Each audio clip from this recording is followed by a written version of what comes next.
El motivo es que si Gran Bretaña no le vende los cazas a Cuba, se verán forzados a comprarlos a la Unión Soviética o al bloque socialista.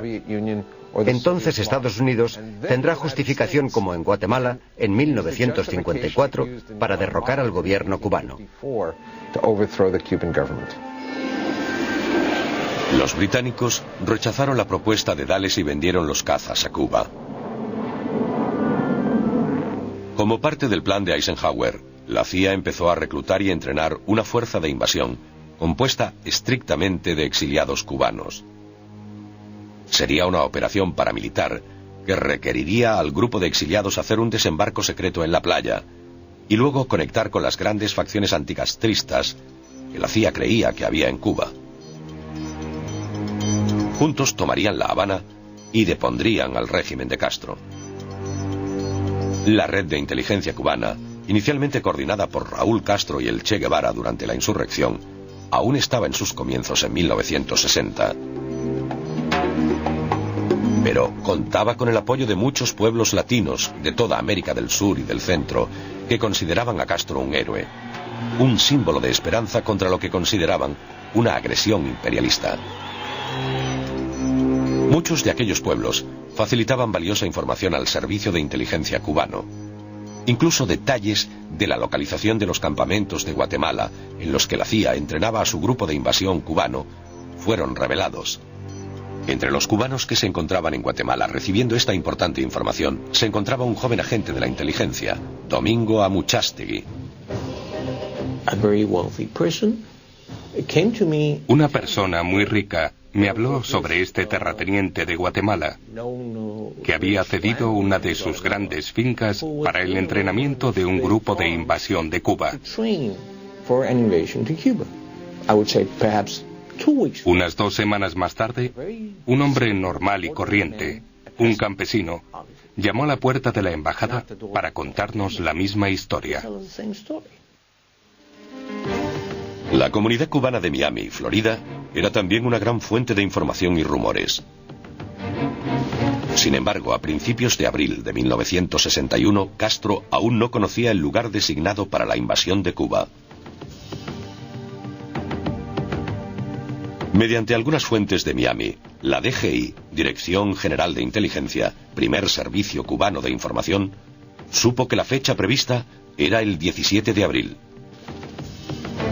Castro necesitaba desesperadamente la protección soviética ante lo que él creía sería una invasión norteamericana a gran escala. Pero Moscú no estaba dispuesto a arriesgarse a enfurecer a Washington por una pequeña nación isleña que ni siquiera había declarado su revolución como socialista. Para justificar un ataque, el 15 de abril, 2 días antes de que tuviera lugar la invasión, la CIA envió bombarderos pintados como cubanos para destruir aviones de las fuerzas aéreas de Castro mientras estaban en tierra. Los Estados Unidos esperaban crear en el mundo la ilusión de que su ejército se había vuelto contra él. El engaño norteamericano no resultó creíble. El día después del bombardeo, en el funeral de los que habían muerto durante el ataque, Castro alineó públicamente a Cuba con la Unión Soviética, declarándola un estado marxista-leninista. Este fue un esfuerzo transparente por parte de Castro para forzar a los soviéticos a acudir en su ayuda.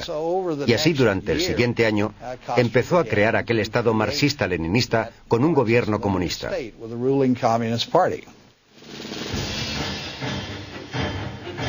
La invasión de Cuba por la CIA empezó en la madrugada del 17 de abril de 1961, en la bahía de Cochinos, en la costa sur de Cuba. El ejército de 250.000 de hombres de Castro y la milicia civil derrotaron a los invasores en 72 horas, sufriendo solo 150 bajas. De los 1.500 hombres del ejército invasor, murieron unos 120.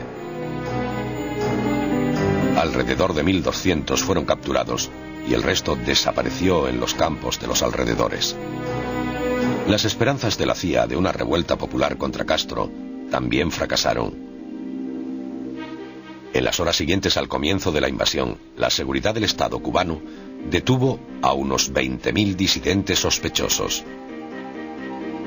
El Partido Comunista Cubano mostró a Fidel su preocupación por la debilidad de la seguridad estatal. Querían la ayuda de la KGB para apoyar a la DGI. Fidel invitó a un grupo de oficiales de la KGB a trabajar en diferentes niveles de los servicios de inteligencia nacionales y extranjeros de Cuba.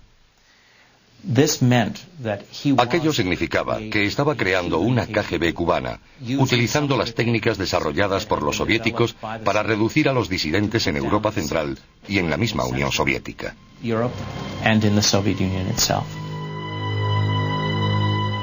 Tras la humillante derrota en Bahía de Cochinos, el hermano del presidente Kennedy, el ministro de Justicia Robert Kennedy, pedía venganza. Se propuso eliminar a Fidel Castro, declarando este objetivo como prioridad del gobierno de los Estados Unidos. Solo 4 meses después del suceso de Bahía de Cochinos, Castro empezó a considerar la forma de arreglar las relaciones entre Estados Unidos y Cuba. Fidel envió al Che Guevara a una reunión de la Organización de Estados Americanos para entrevistarse con el colaborador de Kennedy, Richard Goodwin. Goodwin informa a Kennedy de que Guevara le ha dicho que Cuba estaría dispuesta a salir de la órbita soviética a cambio de la promesa de Estados Unidos de no derrocar al gobierno cubano. Goodwin dijo: esto muestra que la Unión Soviética probablemente no va a ayudarles, y lo que deberíamos hacer es patearles mientras son débiles. Y propuso una serie de medidas para deshacerse de Castro.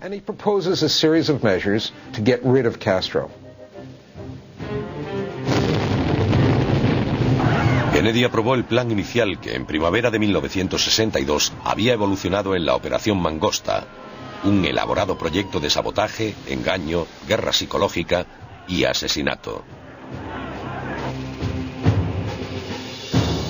También incluía la implementación de un embargo comercial a Cuba.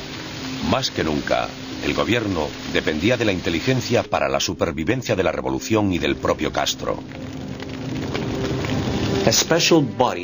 Un cuerpo especial, independiente de la seguridad del Estado, se ocupó de proporcionar seguridad al líder cubano. Y dentro de esta entidad conocida como seguridad personal, había un departamento especial que trataba específicamente las amenazas de asesinato. Era conocido como el Buró de Atentados. Y tuvieron mucho éxito. Aquellas unidades especiales se vieron favorecidas por un gran número de errores por parte de Estados Unidos. La CIA incluso se acercó sin saberlo a miembros de la familia y amigos de Castro en un intento por reclutar cubanos para asesinarlo. La Habana y Moscú se dieron cuenta de que aquellos errores de los Estados Unidos solo servían para fortalecer la decisión de Washington de deshacerse de Castro. El primer ministro soviético Nikita Khrushchev vio una oportunidad única en esto. Podía acercar la Unión Soviética a una igualdad militar con los norteamericanos, mientras parecía que simplemente velaba por los intereses de un pequeño y débil aliado socialista. Era una apuesta que enfrentaría a 2 grandes superpotencias mundiales en una confrontación potencialmente catastrófica.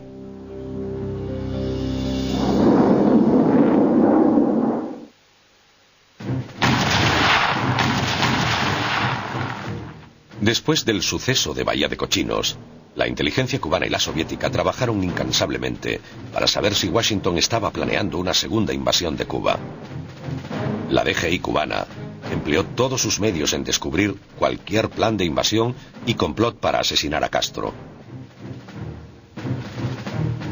La KGB expresó de modo discreto sus dudas al Kremlin sobre si Kennedy realizaría un segundo intento de invasión.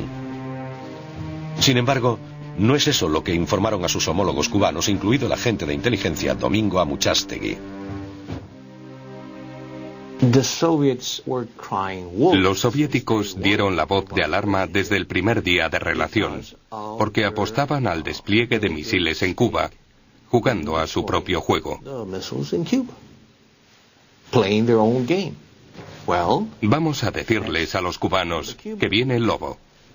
De ese modo, serán más fáciles de persuadir para que acepten el despliegue soviético.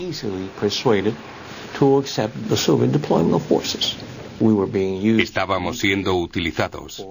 manipulados por motivos estratégicos, intereses de la Unión Soviética, sin prestar ninguna atención a los intereses de